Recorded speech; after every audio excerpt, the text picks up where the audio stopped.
자, 그리고 이 부분부터 굉장히 중요합니다. 심판이 점수 기록지에 점수를 기록하는 방법인데요. 자, 먼저 본인의 이름을 적습니다. 그리고 나서 코트 번호, 아까 번호판에 써있는 1코트부터 몇 코트 있는 그 번호를 적어주시고, 소속에는 그 팀전이나 개인전회 같은 경우에도 그 선수의 소속이 있습니다. 선수의 소속을 적는 겁니다. 그리고 무슨 부에는 이게 여자 단체인지 혼성인지 뭐 남자 단체인지 이런 내용들을 적어주시면 되겠고요. 자, 그리고 이름에는 이제 선수의 이름을 쫙 적어줍니다. 보통 한 팀의 단체전이다 그럼 5명이 일반적이고요. 그렇지 않으면 뭐 10명까지 10명 이내의 선수가 한 개 팀을 이루는데, 자, 이렇게 선수 이름은 현장에서 적어준다라는 것을 전제로 하시는 게 마음이 좀 편할 수 있습니다. 사전에 다 코트까지 배정된 선수 명단을 받는 그런 대회는 그렇게 많지 않습니다.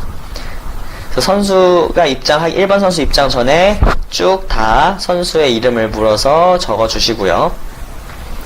자, 첫 번째 투구를 합니다. 그럼 이게 딱 오른손부터 했으면은, 자, 예를 들어서 오른손 준비 삑 했습니다. 그러면 첫 번째 투구 7점 맞았죠? 그럼 점수 표시부에 7점이라고 뜰 겁니다. 그럼 이걸 보는 순간 7이라고 써주시는 겁니다. 근데 여기서 주의할 거는 뭐냐면, 그럼 주심의 시선은 이 점수 표시부만 보고 있으면 될까요? 아닙니다. 약 한 70%에서 80%는 이쪽을 봐주시는 게 맞지만, 나머지 20-30%의 자신의 시선은 이 관역도 동시에 곁눈질로라도 응시를 하고 계셔야 됩니다. 왜냐면 맞고 떨어졌는데 점수가 안 나오면 문제가 될 수 있습니다. 이 부분은 제가 이후에 점수판정법에서 좀 더 자세히 말씀을 드리겠습니다. 어쨌든 두 번째 투구에서는 이쪽 부분 1점 바깥이죠. 0점입니다. 근데 여기서는 0점 맞았다고 0이라고 바로 뜨지 않습니다. 그러면 0점 맞으면 바로 0이라고 적어주시는 겁니다. 그리고 나서 세 번째 투구 3점 맞았죠? 그럼 3이라고 뜰 거고, 보는 순간 3이라고 적어주시고요. 그러면 3이라고 적는 순간 10이라고 바뀌어 있습니다. 2개로 바뀌어 있습니다. 2개로. 그럼 네 번째 투구 8점 맞았죠? 그럼 8이라고 뜹니다. 그럼 8이라고 또 써주시고, 그 순간 바로 18 2개로 바뀌어 있을 겁니다. 자, 그 다음에 다섯 번째 투구 4점 맞았죠? 그럼 4점 바뀌고 4점 써줍니다. 그럼 이 순서로 즉시 2개로 22점 바뀌어 있을 겁니다. 자, 이렇게 돼 있으면 여기에 22개라고 써주십니다. 그럼 이제 진행자가 모든 코트의 투구가 종료가 됐으면 이제 삑삑 점수 확인이라고 말을 합니다. 그럼 선수가 와서 핀을 회수해 가겠죠. 핀 회수했습니다. 그럼 그때 심판이 해야 될 행위는 이제 초기화 버튼을 눌러서 0점을 만들어주는 겁니다. 자, 이제 왼손 준비하고서 삑 합니다. 그러면 첫 번째 투구, 자, 4, 그럼 4 나오죠. 보는 순간 4로 적어주고, 그 순간 이제 4로 지금 계속 바뀌어 있을 거고요. 자, 두 번째 투구는 이제 8점 맞았습니다. 8, 보는 순간 8점 적어주시고, 그 순간 12로 바뀌어 있을 겁니다. 세 번째 투구 7, 좀 빠르게 가겠습니다. 그럼 7점 바뀌어 있고, 7 쓰면은 그 순간 2개로 바뀌어 있고, 그 다음에 네 번째 투구 2점, 2 보는 순간 2 써주시고, 그 순간 21로 바뀌어 있습니다. 마지막 투구 10점, 10 뜰 거고 바로 10 써주시면 그 순간 31로 2개로 바뀌어 있죠. 그럼 31로 적어주십니다. 그 다음에 바로 머리로 암산을 하셔서 53점을 합계에다 적어주시는 겁니다. 그럼 이쯤 되면 이제 진행자가 삑삑 점수 확인 합니다. 그러면은 그때 선수가 점수 확인하러 오면 왼손 31점, 오른손 53점 나왔습니다 라고 고지를 해주시면 되겠습니다. 자, 다음은 득점 인정입니다. 점수 판정법인데, 첫 번째는 한궁관역판의 점수판에 한궁핀이 맞아서 점수 표시부에 표시된 점수를 인정한다. 그러니까 즉 점수 표시부에 나온 점수를 1차적으로 신뢰한다라는 겁니다. 자, 두 번째, 핀이 맞고 떨어져도 표시된 점수는 인정합니다. 그리고 관역판에 맞고 이중 점수가 나올 경우에는 앞에 나온 점수를 인정한다.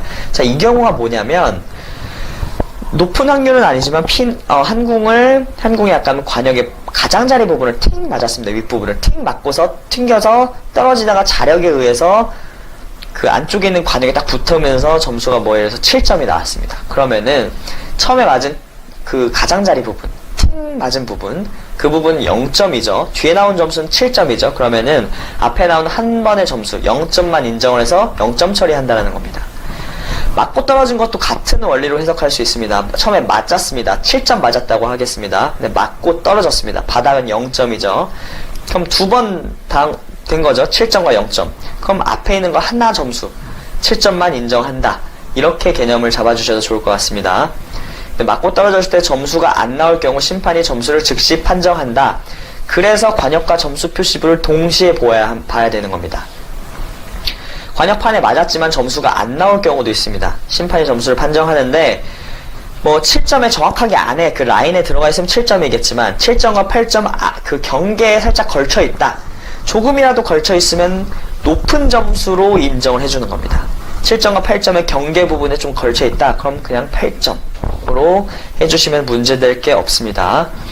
심판의 실수로 점수를 판단할 수 없을 때 심판의 지시에 의해 다시 투구합니다. 자, 요거는 최악의 경우 있어서는 안 될 일입니다. 자, 여기 맞고 떨어졌는데 점수가 안 나왔는데 심판이 그걸 못 봤어요. 점수 표시부만 보고 있었습니다. 또는 잠깐 선수를 봤습니다. 근데 맞고 떨어졌는데 어디 맞았는지를 몰라요. 근데 점수가 안 나왔습니다. 기기오작동으로. 그럼 이거에 의거해서 다시 투구하게 말을 하면 선수가 네, 알겠습니다 하고서 재투구를 해야만 하지만 엄청나게 클레임을 겁니다. 왜냐면 당신이 또는 심판이 제대로 못 봐놓고 내가 아까 전에 9점 또는 8점 이렇게 높은 점수 나왔는데 이번에 또 던져서 점수가 그만큼 안 나오면 책임질 겁니까? 라고 하면 또 할 말이 없습니다. 그렇기 때문에 있어서는 안 될 일이고요. 이런 경우에는 어떻게 해야 되냐? 일단은 방지하기 위해서 정확하게 곁눈질로 보기 때문에 명확하게 몇 점 나왔는지는 보기 힘들 수 있습니다. 근데 어느 지점, 어느 색깔을 맞았는지를 봐줘야 되는 겁니다. 그럼 그걸 보고서 빨간색 영역이다, 뭐 노란색 영역이다, 이 부분에서 그 점수 부분에 해당되는 점수를 맞은 걸로 판정을 해주시거나, 그렇지 않으면은 이거에 의거해서 재투구를 해주셔야 되는 겁니다. 자, 근데 뭐 오프라인 강좌에서에 국한돼서 제가 좀 말씀을 드리자면, 예를 들어서 애매하게 한 빨간색쯤 맞은 것 같다 라고 하면은 그 빨간색에 해당되는 뭐 두 가지 점수 중에 하나의 점수를 딱 집어서 그 점수라고 말씀을 해주시는 게 낫습니다. 애매하고 못 봤다는 티를 내시는 게 아닙니다. 만약에 그렇게 돼서 그 아까 전에 내가 8점, 9점 맞았는데 9점 맞았다 라고 하면은 이렇게 하다가 너무 강하게 항의하니까 알겠습니다 하고 9점을 딱 판정을 해서 찍어줍니다. 그러면 끝날 때까지 이제 그 심판은 선수에게 일명 먹힌 겁니다. 끝날 때까지 고통받으실 수 있어요. 휘둘릴 수밖에 없습니다. 그리고 여기서 끝나면 뭐 사실 괜찮은데 옆코트에 있는 선수가 그걸 보고 나서 민원을 제기할 수 있습니다. 아니, 저 심판은 선수에게 휘둘리는데 저게 심판으로서의 역량이 있냐, 또는 저 심판은 저 선수의 편의를 봐준다, 뒤를 봐주는 것 같다, 공정성에 문제가 있다, 이렇게 이의를 제기를 합니다. 실제 사례를 바탕으로 말씀을 드리는 겁니다. 그렇게 되면은 단순히 대회장에서만 클레임을 하는 게 아니라 그 지역에 또 인맥이 또 많이들 갖고 계시더라고요. 그럼 지역사회에 또 높으신 분에게 또 갔다가 그게 중앙회로 또 가게 됩니다. 그렇게 되면은 그 대회는 아무리 진행자가 진행을 잘하고 아무리 대회를 운영하는 사람들이 대회를 운영을 잘했어도 그 심판, 그 코트에서의 문제 때문에 그 대회는 망친 대회가 될 수도 있습니다. 그렇기 때문에 심판분들께서 굉장히 집중해서 주심의 역할을 수행을 해주셔야 되고 명확하게 점수 판정법을 숙지하셔서 판정을 해주셔야 되는 겁니다. 자, 한번 좀 더 깊게 들어가 보겠습니다. 7점과 8점의 경계에 부착되어 있지만 점수 표시되는 경우, 이건 표시된 점수를 인정한다. 첫 번째 원칙이었죠. 그래서 이런 경우에 7점일 수도 있고 8점일 수도 있습니다. 근데 7점이 나온다. 그럼 7점으로 그대로 써주시고 8점이 나온다. 그럼 8점으로 써주시면 됩니다. 물론 이러면 이의 제기할 수도 있겠죠. 이런 경우 8점일 수도 있지 않느냐. 사실 확률상으로는 7점일 수도 있고 8점일 수도 있겠죠. 이런 경우에 대해서도 이의를 제기했을 때도 제가 이후에 좀 부연 설명을 드리도록 하겠습니다. 근데 7점, 8점 이렇게 맞아 있는데 아예 생뚱맞게 뭐 5점이나 4점이 표시되어 있다. 이러면은 기기 오작동으로 보고 높은 점수, 무조건 높은 점수로 기록을 해주십니다. 자, 7점과 8점의 경계에 똑같이 부착되어 있지만 점수 표시가 안 되는 경우도 있겠죠. 기기 오작동으로. 그런 경우에도 똑같이 8점 높은 점수로 기록을 해주시면 됩니다. 자, 이건 참고사항인데 점수 판정 기준은 자석에 있는 그 면적입니다. 옆에서 봤을 때 자석과 관역이 붙어있는 그 지점을 봐주시면 되겠습니다. 자, 그리고 아까 전에 7점과 8점 연에서 겹쳐서 붙어있는데 7점이 딱 나왔으면 이거 왜 7점이냐 8점일 수도 있지 않느냐 라고 이의를 제기했을 때 설명해 주신 내용입니다. 이거를 자 초고속 카메라로 딱 봤을 때 그 순간에 딱 캐치를 한 겁니다. 그러면 맞는 순간에 7점에 딱 닿은 겁니다.